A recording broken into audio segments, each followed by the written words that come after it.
So the topic today is going to be Andamooka Matrix Opal and what do you do with them once you have them in hand?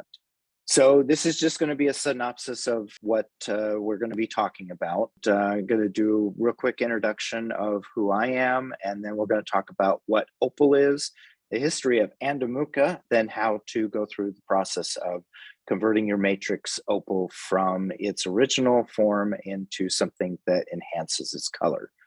So I'm Brett Allen Johnson. I've been a member of the Oxnard Gem and Mineral Society since 2003. I've also been a lapidary arts instructor since 2007. I've been an avid gem and mineral collector all my life. One of the first collections I had was some of the interesting gray rocks in the gravel driveway when I lived on the farm when I was quite young. I think I still have them somewhere in a little fishing tackle box. I started to learn how to cut and polish opals from Dan Geely. I know that some of you may remember him. He was one of our long-term lapidary artists, taught a lot of the lapidary classes and the opal class. And when I first started taking classes, that's the first thing that I learned how to do was to process Spencer opals into gemstones. Dan was the one that taught me all that stuff. Normally, you're supposed to take a lapidary class first, so you learn how to do cabs before you take on the advanced class of doing opals. But I've always been backwards. Coffee puts me to sleep, so I might as well start with the hard stuff and then work to the easy stuff. Now, when we get classes up and running, anyone that hasn't taken our classes before, you're more than welcome to sign up for our classes. We teach lapidary arts and opal carving, gemstone carving twice a week, usually Mondays and Thursdays. As soon as classes become available, there will be information on the club's website and in our newsletter. So stay tuned as soon as we get the shop back open and it's safe for all of us to get together and do our classes. Opals, real quick synopsis. It is a silicon dioxide, just like quartz, agate, and jasper. We're going to talk about the difference between common opal and fire or gem opal. We're going to talk about what makes opal and why precious opal creates the colors. I've got a nice little photo of the opals, precious opals from around the world. And I'll also talk about how lab-grown opals are created. Opal is a silicon dioxide that's hydrated amorphous solid of silica. Opal has a water content that can range from 6 to 10%. That's about an average. You can figure that agate and jasper also being silicon dioxide, and they are amorphous. Amorphous meaning it just doesn't have any definable structure like that quartz crystal that you see there in black. The difference is that jasper has little to no water in it, and so when light passes through the little quartz crystals, the microscopic quartz crystals, it kind of gets trapped, and then that's why it makes it so opaque. With agate, they're a little bit more organized, and that allows the light to travel through the quartz crystals. But the difference between opal and agate and jasper is that agate and jasper actually are little tiny quartz crystals, whereas opal is not. Usually you can find the opal that's deposited around the world in different types of stone that has been deposited through low temperature and high pressure water. So usually like a cold spring or a warm spring, in sandstone, limestone, rhyolite, and basalt. Most of the opals that we find here in the United States are found in either rhyolite or in basalt.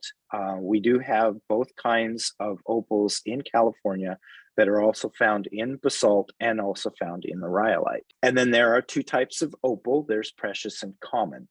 Common opal is basically a milky version of opal that doesn't have any of the play of colors. Now, there are some common opals out there that are very spectacular, as you can see that beautiful honey yellow opal in the lower right corner. That one there is very attractive. And we do have that kind of jelly common opal here in Southern California. And as soon as I find out where that area is I will try and get out there to do a recon and then maybe possibly have a field trip to that location. Opal can also replace organic material like in wood, which would be that picture on the lower left. That is a piece of wood from Virgin Valley. And you can see that the wood structure is still there. And some of the void spaces in between the fibers has been replaced with opal, giving it that beautiful contrast between the wood grains and what you would consider to be sap. Precious opal has an internal play of color, and the layers are microscopic scales composed of silica spheres that range between 150 and 300 nanometers. And that's about the same wavelength as visible light, just about halfway in between those two. Now, these tiny spheres have a really big impact. They act like little tiny prisms, and those prisms break up the light just like to create a rainbow, just like the little crystals we usually hang in our windows so they catch the sunlight. And that allows for the opals to begin to create some of the colors, but it also, because of these little spheroids, it creates diffraction of the light and interference of the light. And there's a young man that explains that in a video, and there's a link at the end of this presentation where he talks about how the internal structure of natural opal and lab-grown opal create the characteristics of breaking down the light, both like a prism and like little tiny mirrors, so that you get the different plays of colors. Now, one of the interesting things is depending on the size of the spheres, and that would be that picture on your lower right, depends on what colors they produce. The larger the spheres, the more of the red side you're going to get. The smaller the spheres, the more on the violet side you're going to get. So as the spheres or spheroids begin to develop, they end up aligning together and stacking like marbles and start creating the breakdown and the interference of the photons to create the different light. So you can see that beautiful piece of Andamooka right there in the lower left. And you can see that there are oranges and greens and reds and blues and purples that all represent the different types of sphere levels or scales and spheroid sizes. Now, the picture in the upper right is actually a lab-grown piece of opal. And these are grown in some crucibles so that the little spheroids will begin to develop and stack and create that pattern. One of the best ways to tell whether you've got a real opal or a lab-grown synthetic is the synthetics tend to be a little bit more uniform on one side, creating those long stripes. And then on the side where the stripes come up, which would be perpendicular to that view, you're going to see the little speckles that you would normally see just like in that natural opal in the lower left. Now, here's a nice little poster of opals. The opals on the right-hand side are all Andamookas. I borrowed those from the internet for this presentation.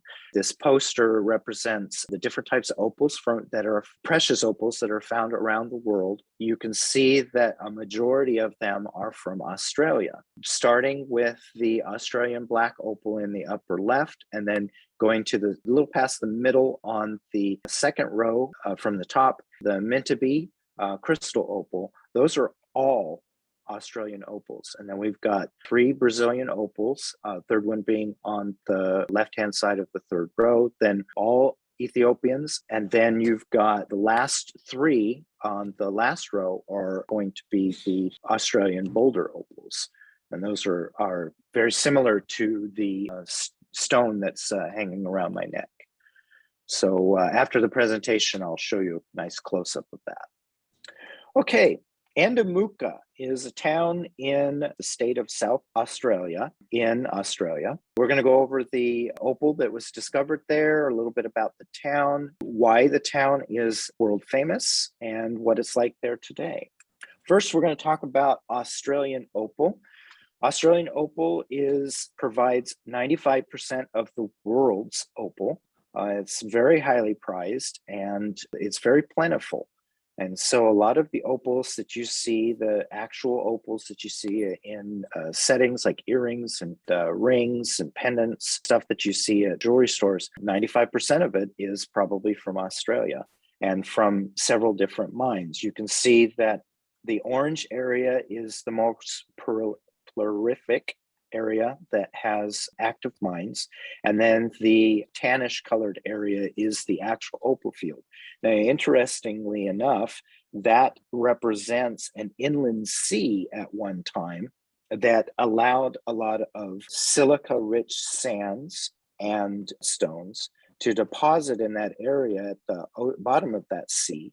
And then when, because of plate tectonics and global cooling, that caused the land to rise and the water to recede and allowed it to dry up and create a very desert environment that was very rich with silica in the soil, creating a lot of sandstone and mudstones and some quartzite that when this rains fall, they begin to dissolve the water, or if there's any warm springs that bubble up, they begin breaking down that silica and turning it into those little spheroids and then allowing them to fill in the voids inside the host rock to start creating the opal. Now, opals were discovered in the late 1800s in Australia, but Aussie opals were not popular until 1932. And then they ended up becoming one of the most popular opals to be found in the world. And that's why Australia has maintained its 95% supply to the world. Coober Pedy and Andamooka are the famous mines in South Australia. That's the state where they reside. And opalized dinosaur bone are also found in that region, along with other fossils like plants and primitive mammals, fishes, and a lot of, you can find, especially in Coober Pedy, you can find a lot of bivalve that have been replaced with opal. So you can actually get an opal clam. The best time of the year to go to Andamooka or any of the opal mines in Australia is between April and September. Those are their cooler months. You really do not want to be there in their summer months because it's a desert environment. Now, Andamooka is a small town in the northern part of South Australia. It started out as just basically a desert. For a long time, it was pastoral lands for sheep herding. And then opals were discovered. Where the town is today, well, we'll talk about that. John Medule Stewart first laid out the area in 1858. Word spread that people wanted to start moving there, allowing their animals to graze on the grasses in that area because it was very wide open and unobstructed. And the town Andamooka is native, means large water hole. When John Stewart was there, he decided to name the town after what the natives called it, and that's how the name stuck. Now, Andamooka is a very arid environment. It does get rain, but not a lot of it during the year. And when it does get rain, the flash floods do wreak havoc on Main Street, which happens to be the actual course of Opal Creek. In the 1930s, two border riders were riding through the area. The legend goes that there was an approaching thunderstorm and they decided to wait it out underneath a bush. So while they were hanging out under the bush, they happened to notice something sparkling in the soil. They removed it and it was a big, beautiful opal.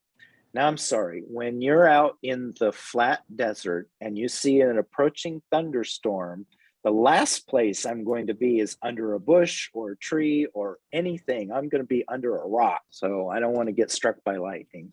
The 1960s is when Andamooka saw its peak in population and production. It just slowly started trickling down from there because supply and demand. It is still a wild down under town. There are very little rules and regulations. Most of the people that live there have a temporary attitude, even though they may have been there their entire generation or several generations. They basically live in shanty shack buildings lean-tos and things like that, because you never know. You know, the mines might dry up and it's time to move on to the next place. So everybody can do whatever you like here. And if you don't, you can leave. All right, Andamooka Opal. There are basically 3 types of opal that you can get from the Andamooka fields. There's the matrix, which is the most abundant, and that's the little video that I'm showing you in the upper left. There's the boulder. Usually the boulders, which is the one on the upper right, are not normally used for cutting and polishing because the opal layer is awfully thin. Very similar to the boulder opals that come from other places in Australia, where you crack open the stone and then you get the very, very thin layer of opal. And that's the pendant that I'm wearing, is a piece of boulder opal. The matrix opal is third type, is fossilized bone, a very famous, almost completely intact plesiosaur, which is in a museum in Aberdeen. That's the largest town in the southern state of South Australia. Boy, that's a mouthful. Most of that bone on that critter has been opalized. Now, matrix opal usually comes in a tan-colored porous sandstone.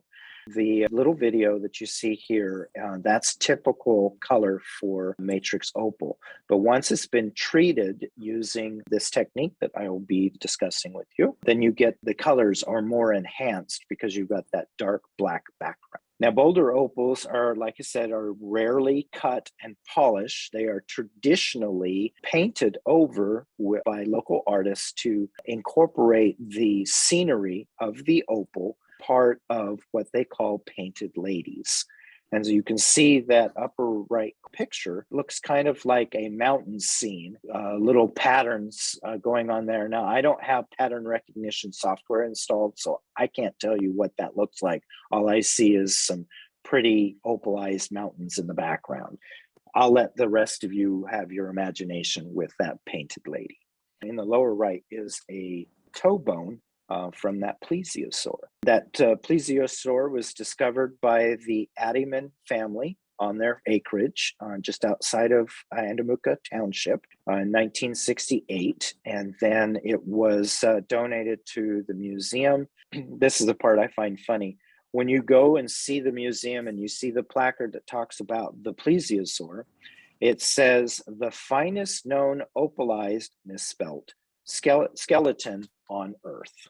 All right, now what makes Andamooka so famous is that in 1954, the Queen Elizabeth II came to visit Australia. The citizens of South Wales decided they wanted to bestow upon her a beautiful gift, and they decided that an Andamooka stone would be the best option to offer her. And you can see that picture of the Queen, the necklace that's also there in color to her left. You can see how large it is. That's 203 carats of Andamooka opal.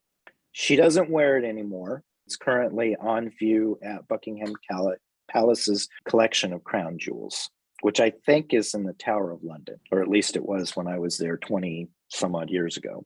All right, now down to the main subject, processing your Andamooka Matrix Opal. We're going to talk about the supplies that you need. We're going to go through all the steps and talk about how long it takes.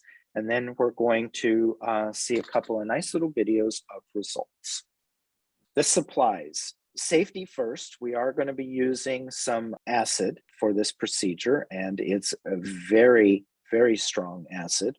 So always have rubber gloves. Kitchen gloves are fine. Eye protection in the form of goggles, and an apron to protect your clothing from splashback. You're going to need to have some water. I prefer to use bottled water. I don't like to use distilled water. Mineral water is best. Tap water you can use in a pinch, but you have to kind of be careful because usual tap water has a lot of other chemicals added to it. So it's just probably easier to go and get yourself some mineral water. You need to use white sugar, and it has to be refined white sugar. It cannot be anything that has molasses in it because that will ruin the effect.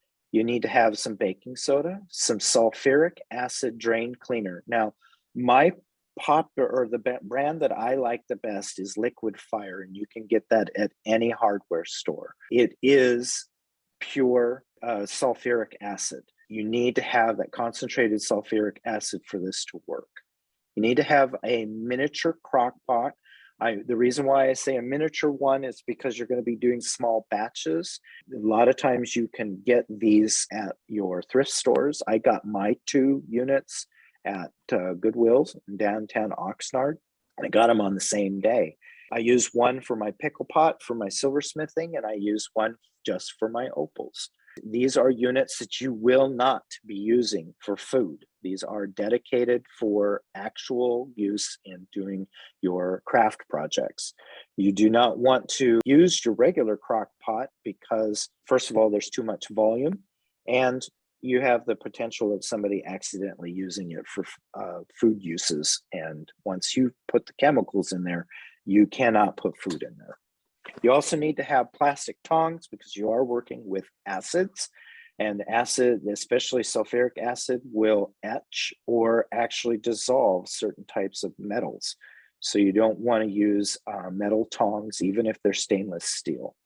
And then you need to have a metal drying rack, a wooden one or a plastic one.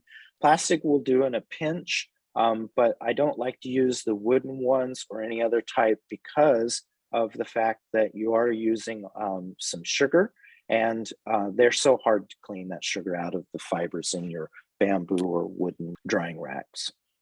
All right, step 1. The first thing you need to do is you need to cut your opal to remove any of the potch. Potch is another name for common opal or host rock. If anybody has ever worked with opal from Ethiopia or opal from Spencer, Idaho, there is a layer, brownish, almost like a mocha brown, very milk chocolate brown colored rhyolite that's attached to the opal. And you have to clean that stuff off in order to really enhance the layer of the opal. And especially with the Spencer opal, you have to get a lot of that common opal that doesn't have the play of colors out of the way, so you can get down to the layer that actually has color that you want to enhance.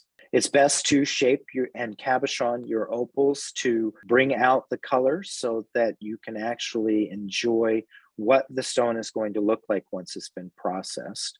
Make sure that you clean the opal and that it's free of dirt and dust. Use soapy water and then rinse it really well. And then let your opals dry on the metal rack overnight so that you can get as much of the surface water off as possible.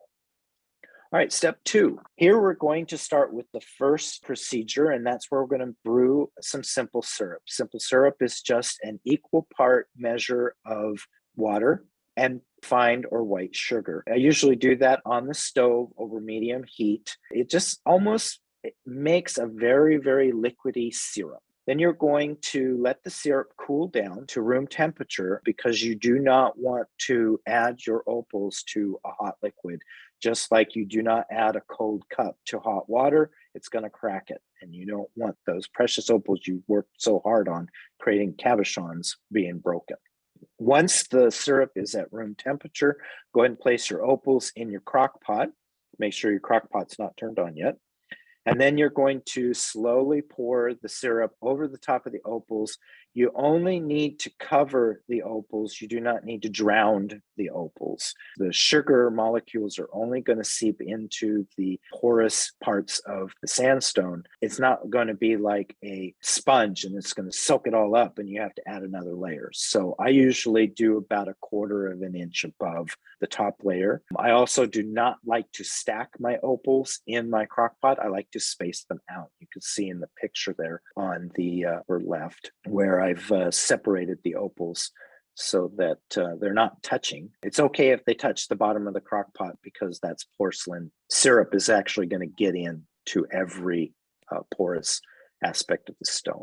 And then you let it simmer at low to medium heat overnight. Now, some of these mini crock pots do not have a control. They have a set warm temperature, and that's fine. Some of the small ones, if you buy them like nowadays at like Walmart or Michael's or something like that, you can actually dial in the temperature. But you know, if you get one like mine where it's just plug it into the wall and it will warm up, if you're lucky, then that's good enough. You just need it to be warm so that the sugar molecules want to flow into the void spaces inside the stone a little easier. All right, step 3, we're going to turn off our crock pot and we're going to let it cool down. And then we're going to, as soon as everything is cooled down to a temperature that you can touch, and you can still use the plastic tongs if you'd like, you're going to go ahead and pull the opal out and you're going to set it on the rack to dry. I recommend that you put a dish towel underneath the rack so that you can catch the sugar drippage so that you're not making a mess on your countertop. Make sure that you're working near a sink, because if you do spill that sugar, it's going to get everywhere and then you're going to get ants, and that's no fun. Now, wipe off the excess syrup from the opals after they've drip dried, and then return the opals to the washed out crock pot. You do not need to save the sugar if you don't want to. You could if you wanted to. If you've got more batch, then go ahead and just put it into a plastic container. If you notice, in the picture on the lower right, you can actually see a little spark of red. Actually, there's 2 sparks of red. Can you see my cursor? Yes, we can't see your cursor. Okay, so there's a little spark of red there and a little spark of red right there. And I think there's some red right in here too. So you can see that the sugar has actually enhanced the stone a little bit better, so that you can actually see some of the colors coming through. These were some Andamookas that I got a couple of years ago, and I decided to make a couple of cabochons and then 2 sets of earrings. And then I treated them with the sugar solution. And now we're going to move on to step 4. This is the fun stuff. Okay, in step 4, this is where you have to move your crock pot outside and into a well-ventilated area, because you are now working with sulfuric acid. Not only is it stinky for some people, but it's also very, very corrosive. And you do not want to breathe the fumes, and you do not want the fumes to begin alighting to any of your surfaces in your home. Put on your eye protection, your rubber gloves, and your apron, and then carefully and gently pour the acid from the bottle over the opals. Try not to splash the acid, because you do not want that acid possibly getting onto the outside of your crock pot.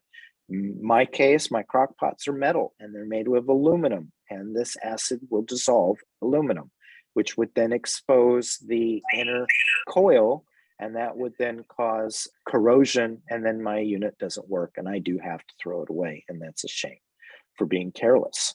Now you go ahead and plug in your crock pot. In my case, it's going to be at medium heat, and put the lid on, and then leave that lid on there for 3 to 5 hours while you let it cook. Now you can go ahead and check on it, but make sure you're wearing your eye protection and stand back when you take the lid off, because there will definitely be water vapor that's laced with sulfuric acid. It's a much stronger reaction than cutting an onion. You want to be careful when you look in there, but you'll notice that almost immediately the sulfuric acid, especially when it's hot, will begin attacking the sugar and carbonizing it. That's what sulfuric acid does. It's a rapid oxidizer. And then what it's going to do is it's going to cause the carbon molecules and the carbohydrate of the sugar to begin to lose its oxygen and leave behind just pure carbon, because that oxygen is going to bond to the ions of the sulfuric acid and change the chemistry of the sulfuric acid so that it's less corrosive. And then that's what causes the opals to turn black. All right, in step 5, we're going to turn off our crock pot and we're going to let it cool down, because once again, we have hot acid. You do not want to touch the acid when it's cold. You definitely don't want to touch the acid when it's hot.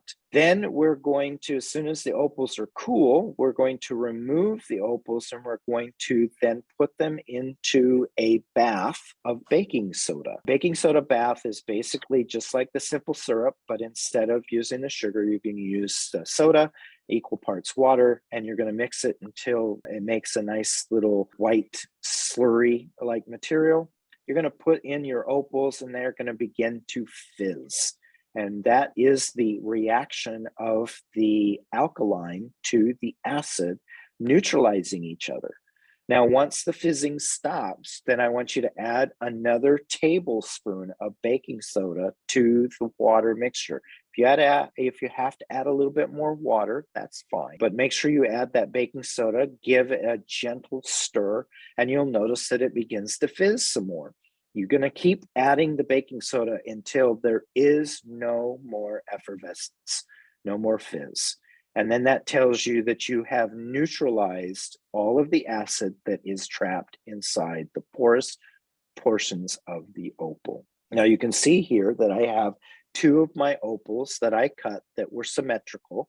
One of them was kept out in its natural state, which is that kind of salmon gray tan color, or what we call homeowners association taupe. And then we have the beautiful black. And you can see that there is some color. So you can see there's some reds and greens up here.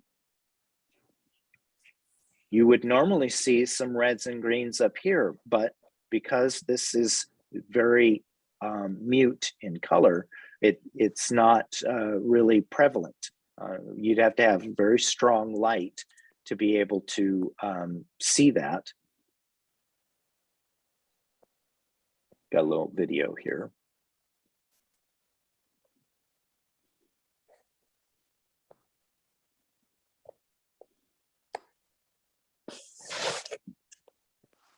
So you can really see how the opal has been enhanced by the carbonation of the sugar that was trapped inside these porous parts.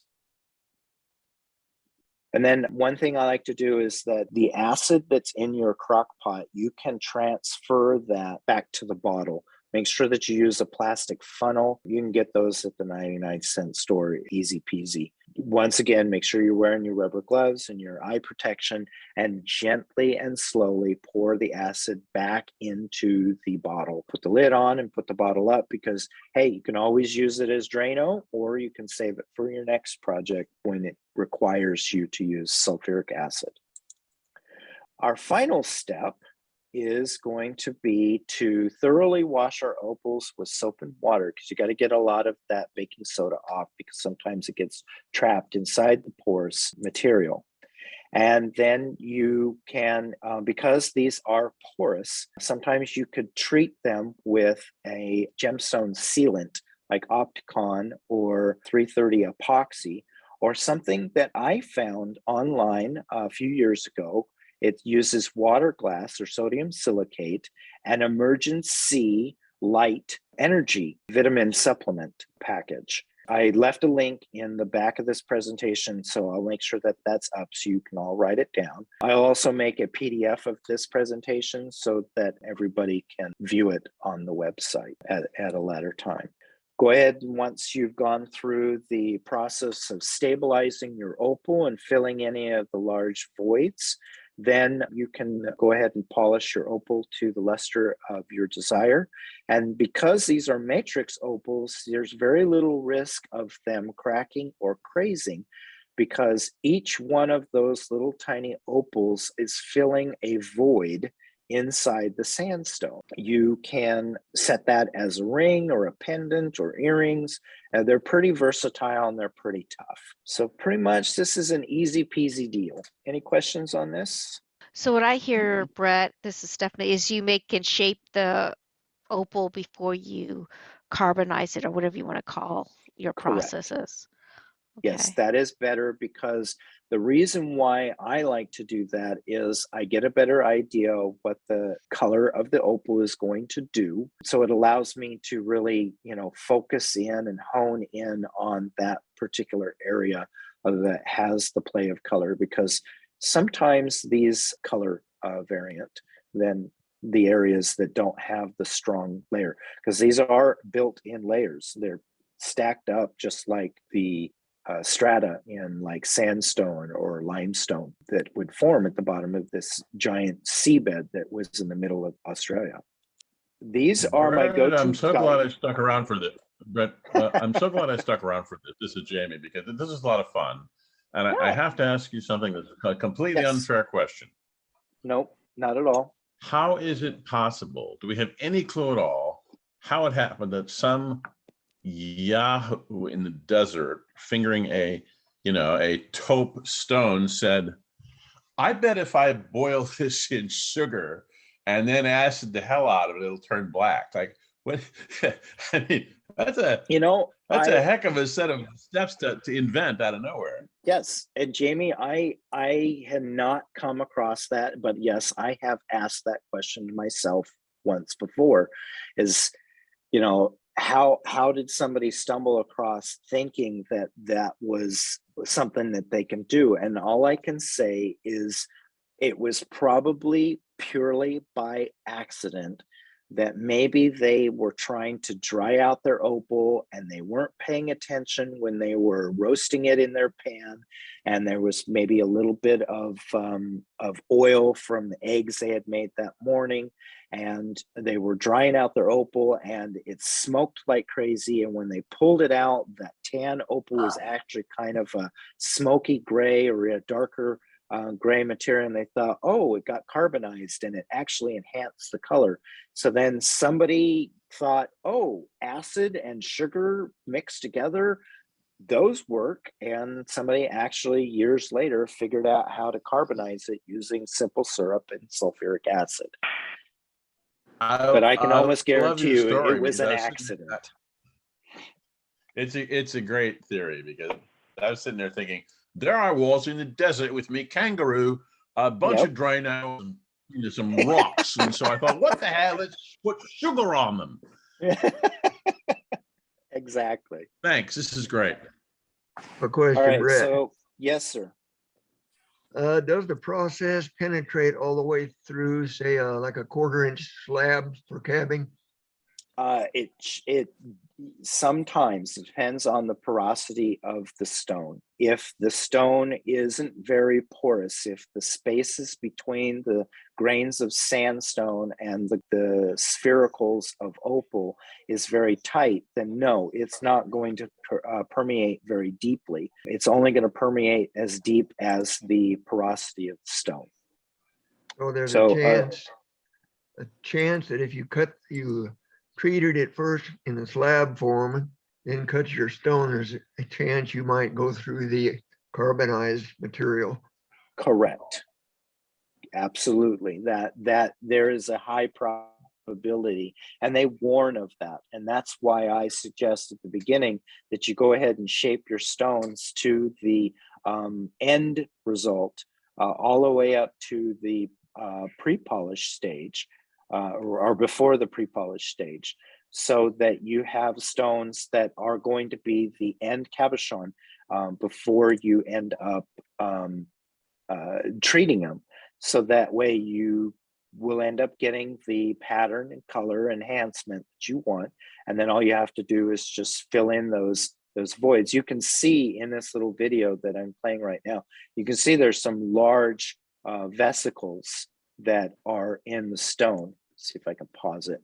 So there's one right here, and there's one right here. You can see how porous the stone is. As a close-up, this almost looks like a piece of scoria that you would find at any of the cinder volcanoes here in Southern California. Lots of little tiny air pockets. And that's exactly what happened. Is this sandstone was very aerated, was very porous, and then the warm silica-rich waters seeped in, and they started filling in all of these little holes and vesicles with the spheroids of opal. And some of these vesicles just never got any opal because they're either impermeable or they just happened to be too large for the opals, and they drained over into a neighboring vesicle and establish their opal sphericals there. Does that help you answer your question, Larry?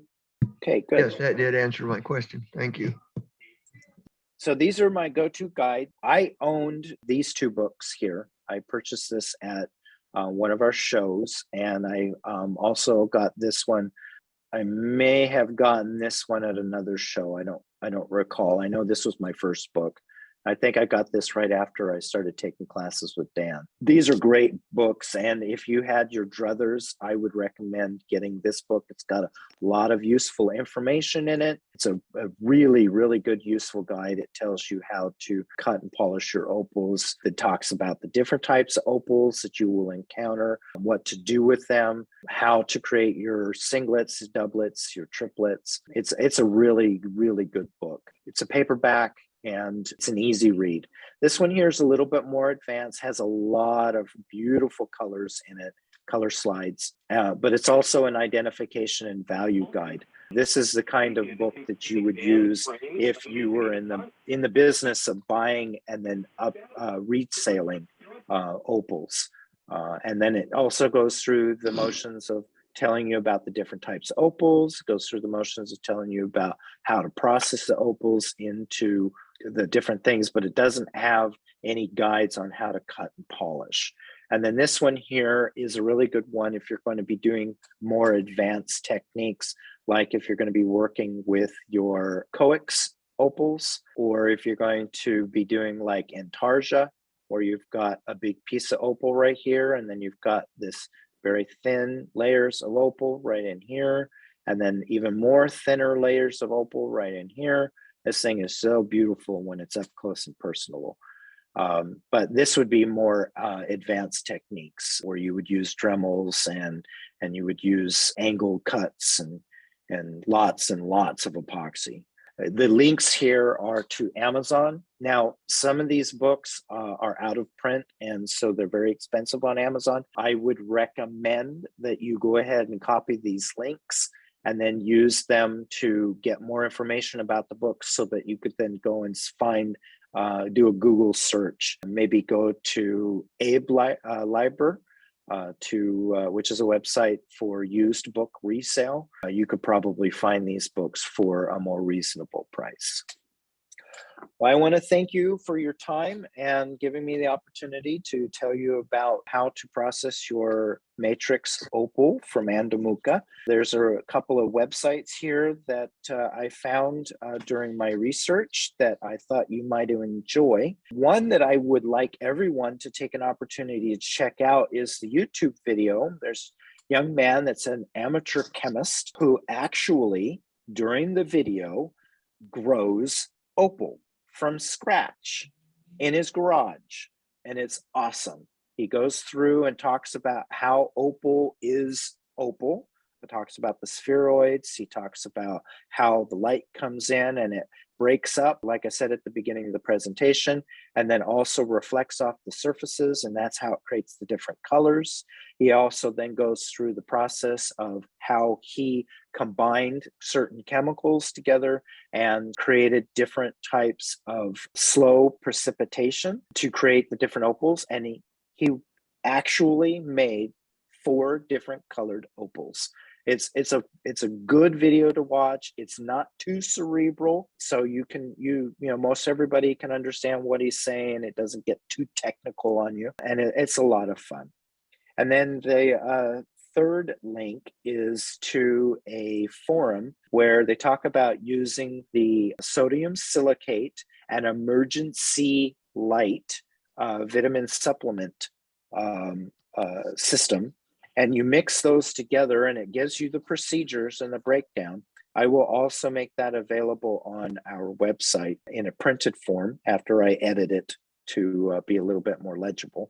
I haven't done that technique yet, but I am eager to try it. I do have some opals that have cracked and crazed. This technique seems like it's going to be a really good way of sealing those opals so that they are stronger, because you're basically filling in those cracks and those crazes with silica, it's not going to yellow. It's not going to change the color. It's actually going to probably enhance the opal. So I'm eager to try this technique. And then if you're interested in buying your own Andamooka Opal online, the last link is to the opalauction.com. That's a really good resources, and the prices for these pieces is really reasonable. I'm going to stop share, and then I wanted to show you all. So for $25, I was able to, I have to turn my screen around. Hold on. Click that. Okay. So I was able to get this piece. And then I was able to get this piece. And I got both of them for $25. And the cool thing about this is that it came with an ear. My pride and joy is this piece here. And I'm not quite sure if you can see the purple in there. I see a bit of a green. Maybe it's just the way your light. There should be green Ah, and there's purple. the purple. I see the purple. Okay. Yeah. Okay. Well, that purple is all of this. This whole surface is all opal. This is a piece of Andamooka. I did cut this piece off and then polished it. And that is this piece right here. And that's been treated. That came from that slab. So I made sure to keep a piece as natural, and then a piece that is been cut and polished. You almost have better flash on the backside. It may just be the way the light's hitting it, because I know I agree with you, Laura. Yeah, no, it looks much better in daylight. This incandescent LED is not the best. Okay, let me turn back around so that you can see my boulder. Is that Yeah. Andamooka also? No, this one came from outside of Metabee in New South Wales. Very pretty. I got this from the Webbers when they attended, when we were having our meetings. Oh, they, yeah. They did a really nice presentation on the boulder opers, and they showed a video of how the folks took the rock out of the cliffside, and then they cracked it open, and the inside was the pretty colors. So I saw this piece and I thought, oh, I have to have that. I gave Dick and Mary Pat some money, and then I had this stones sitting around for a while, and I found a gentleman that created this setting for me, and then I ordered the necklace, so now I can wear it and be pretty. It's Very almost nice. like melted sherbet. Yeah, The way that those colors flow together like that. it's so beautiful. And this is very much like a painted lady. Just that the painted ladies are just not this spectacular. But they form the same way, where it's this crystal opal that fills into a crack, and the only way you can get to it is to hack the rock in half and open that up, and then you'll get two halves. And then a lot of times the artists will then enhance the opal scenery with some trees or horses or whatever, and paint it up so that it looks more spectacular. And they're usually sold as a sample or a shelf piece, and not used for jewelry. Thank you for that. That was really cool. Thank you so much. That was amazing. True. But it's amazing though. I'm more than glad to help anybody if they ever need any assistance on doing the procedure. I would even volunteer my crock pot for your own stuff, So you just get it cut, or you buy it and you get it cut and polished or carved, and then you just bring it over here and we'll go through the steps on a nice weekend. And for some of you, we'll even have a glass of vino. Or Mm. we could even maybe do like a couple part session, at least for cutting and polishing the opal at Durley Park for member night at the cut. Yep. Could be a good way to do it too. Awesome. Thank you so much, Brett, for the wonderful presentation. I know you worked very hard and it shows. I just had a quick question. Is that the same process that they use to sugar an agate? Very similar, Dick. But I don't think that they use the sulfuric acid. I think they use a less caustic acid because sulfuric acid will stain agate. Okay, thank you. I was just wondering. But yes, it's very, very similar. There's also another technique, not necessarily used with the Andamooka Matrix Opals. It's mostly used for jelly opals because they happen to really take on impurities. And that's a smoking technique where they, just like you would smoke fish or cure meats, you would actually smoke your opals. And then that enhances the color by making the opal darker. Mm. Yes. And I actually do have some of the smoked opals at Fox, if anybody would like to see any. They are considered enhanced, which we would let you know, but they're interesting. So if anybody wants to see some that are already pre-smoked, you're welcome to come in and I can play some show and tell. Cool. So Mary Pat, what are you showing us? This is an Andamooka, and I was trying to figure out if it would even show. It has some Ooh. real good flashes of green.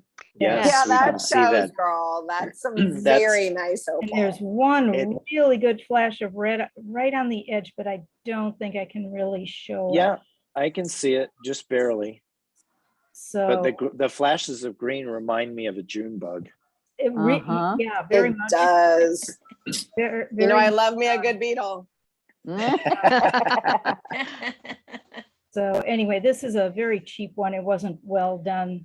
Someone gave it to me. And That's there's a lot of amazing. the sandstone at one end of it. But anyway, That's it's a just nice fun. gift all the same. Yeah. When we were in Australia, Mintabee and Andamooka were areas that were basically off limits to tourists. Really? We were told, don't go there because there was a lot of trouble with the Aborigines. And they said it was a very unsafe place to be. So Oh. those places we actually skipped. We did spend time in Coober Pedy, and the pictures you showed of Andamooka with the bus in the foreground, Yep. the picture above it. If you look in the background, it looks very much like Coober Pedy. You'd be impressed to tell the difference. Yeah. Well, they're all pretty much the same out there. It's the wilds, and it's Crocodile Dundee, you know. Oh, It's, you know. very much so. When we were at Lightning Ridge, they told us that no one ever asks your last name because there are so many people that are dodging the law or spouses or what have you. And yeah, if you get a little too nosy, you may end up down in a shaft and they'll never find you. But yeah, people are just known by their first names. Wow.